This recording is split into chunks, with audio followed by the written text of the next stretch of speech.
but I just reached my limitation, so I cannot go over node D to H. So the process is finished here, so A or C.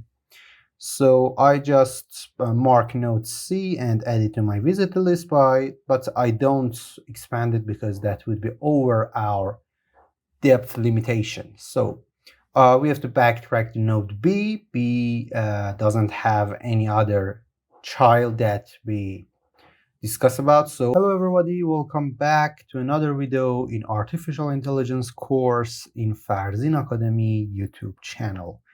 Well, we are talking about uninformed search algorithm. So far we discussed about BFS, DFS and UCS.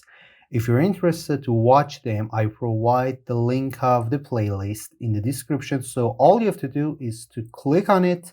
So all videos of the course will be shown for you and you can select whatever you want. So today we want to see another uninformed search algorithm, DLS, or depth limited search. So let's start it. First of all, we can say DLS is just like DFS. We know how DFS works, with one tiny difference.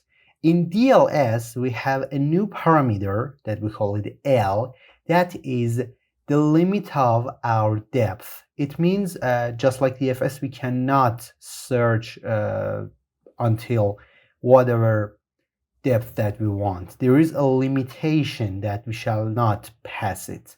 For example, in the following tree, I show this limit by this shredded line. So it means when we are running DFS on this tree, we cannot go over it. So let's see, we start from our initial state or our root, that's A. So just like DFS, at this point we can pick randomly between B and C. I pick B. So at this point we have to go to the end of this path at the same depth to reach a leaf. So after that I go to D, and if it was the normal DFS, I would go to node H, but I just reached my limitation, so I cannot go over node D to H. So the process is finished here, so I have to backtrack to node B and then node E. And if it was the normal DFS, I would go to node J and K, but that's over my limitation, so I have to backtrack to B and A and visit C, then F, and because this is our limitation, we cannot go for L and M, so we backtrack to C and visit G finally. So this is how DLS works on a simple tree, but let's run it in our directed and weighted graph here. We want to run DLS with L equal to 3 on the following graph. It means we cannot go over the depth of 3 on the following graph. So on the left side I have my directed weighted graph, and on the right side I want to create my search tree and find the path to one of the goal nodes, and I want to use a visited list to keep track of nodes that I want to expand to prevent duplication. If you don't know what is a visited list or an open list, you can watch what is a search or search tree and search algorithms video in the artificial intelligence course playlist, and I provide the link in the right side of your screen. So let's continue. I would start with my initial state, that would be the root of the graph, node S. So this is the only node I have, so I expand it to its children. According to the left side, S has 3 children, A, B, and D. So I mark S and this is expanded and I add it to my visited list on the left side. After that, between A, B, and D, I have to pick one randomly. So I pick A and expand it according to the graph on the left side. A has 2 children, B and G1. So B and G1 are here. A is marked and I add it to my visited list. After that, I have to choose between node B and G1. I pick node B because this is DFS, and according to the left side, B has 2 children, A and C. So A and C are here. I mark node B and add it to my visited list. After that, I would go for node A, but A is already in my visited list, so this path would be a dead end. And the point is right here, this is the depth of 3. As you can see, this depth is 0, this is 1, this is 2, and this is 3. And because the L is 3, we cannot go over it, so I cannot expand node A or C.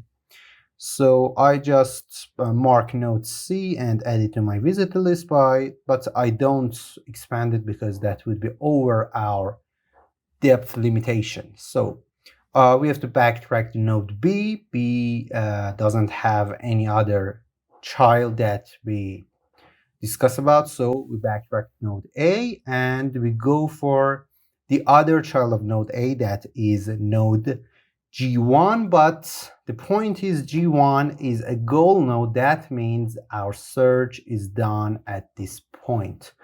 So the path to this goal node is S to A and A to G1. So let's calculate the cost of this path. S to A cost 5 and A to G1 costs 9. So this is equal to 14. And if you watch the video of Uniform Cost Search or UCS, you know that this is not the best path we have in the following graph to find one of the goal nodes.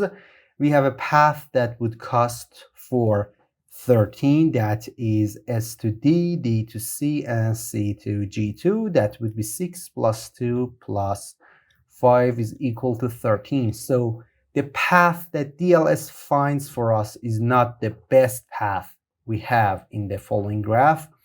So from this example, we already know this algorithm is not optimal, but we'll discuss about it in the next slide. So let's talk about properties of depth-limited search or DLS: completeness, optimality, time complexity, and space complexity. About completeness, we can say it's not complete if D is bigger than L. Well, we know what is L. L is the limit of our depth, and D is the depth of the shallowest solution or the shallowest goal node.